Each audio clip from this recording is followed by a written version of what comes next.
С крестом связывается тот же Джарегга, название села из поэмы Важи Пшавелы «Гость и хозяин».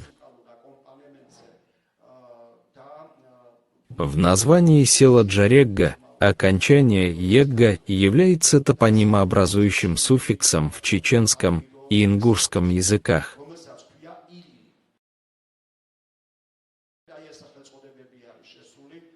В Хевсурете есть село Муца, это приграничное село с Чечней.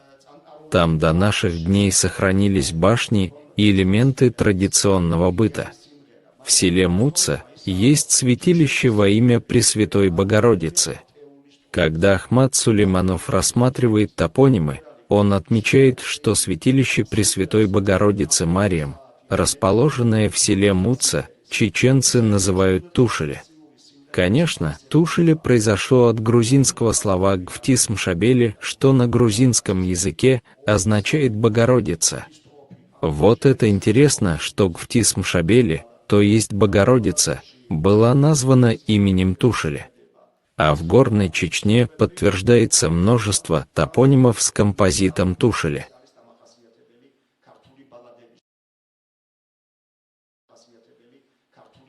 В Нагорье Грузии Адгилис деда, то есть матерь места, фактически отождествлена с Богоматерью.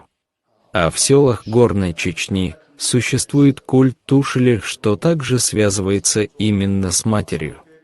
Фактически это один и тот же культ, но в Чечне называется Тушеле, что является видоизмененной формой грузинского слова «гвтис мшабели», то есть Богородица. Как грузинские горцы молятся Богоматери, то же самое было и в случае с чеченскими горцами, они также молились перед Тушеле.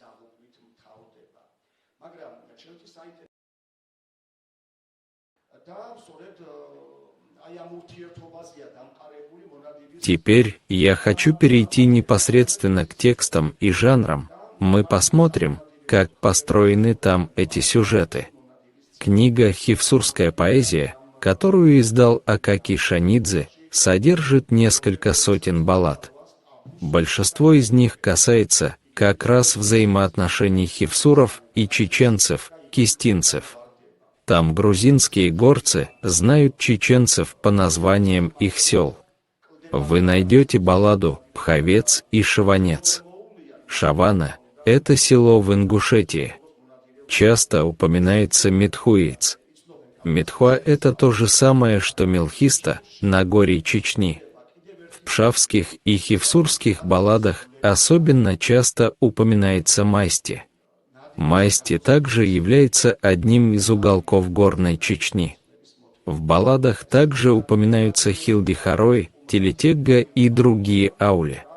Я заинтересовался, под какими названиями чеченцы знали грузин. Конечно, в своих сказаниях они тоже называют грузинских горцев племенными названиями. У чеченцев хевсуры упомянуты под названием Пхией. Предположительно, это название Пхией связывается с Пхови, историческим названием Пшави и Хевсурети. Таким образом, историческое название Пхови фактически сохранил чеченский этноним Пхией. Чеченцы называют пшавцев Шуа, а тушин называют Баацой, Баац. Вот, между этими народами была такая близость.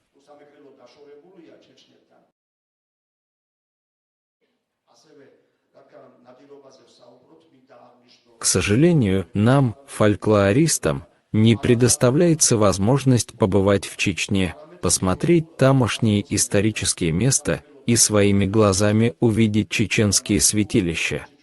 А ведь в последние годы много чего было там обнаружено. Например, в приграничном с Хевсурете, Медхо, есть такое селище Цоипидия, точнее сказать, Цаипхеда. В Цаипхеда есть башни, где в 2016 году чеченские археологи провели раскопки. Там были обнаружены сакральные, культовые чаши с грузинскими надписями на Асамтавруле. Эти надписи на Асамтавруле не объясняются, не расшифровываются на грузинском языке. Предположительно, что они использовали грузинский алфавит для передачи чеченских слов. Сами артефакты я, конечно, не видел, но мне прислали фотографию, и я увидел эти надписи на фотографии. Как вы знаете, Россия установила визовый режим для граждан Грузии, и нам не предоставляется возможность увидеть артефакты своими глазами. Хотя коллеги присылают нам фотопленки, а также книги, которые издаются там. Вот в таких условиях приходится нам работать и исследовать фольклор народов Северного Кавказа и исследовать эту культуру в целом.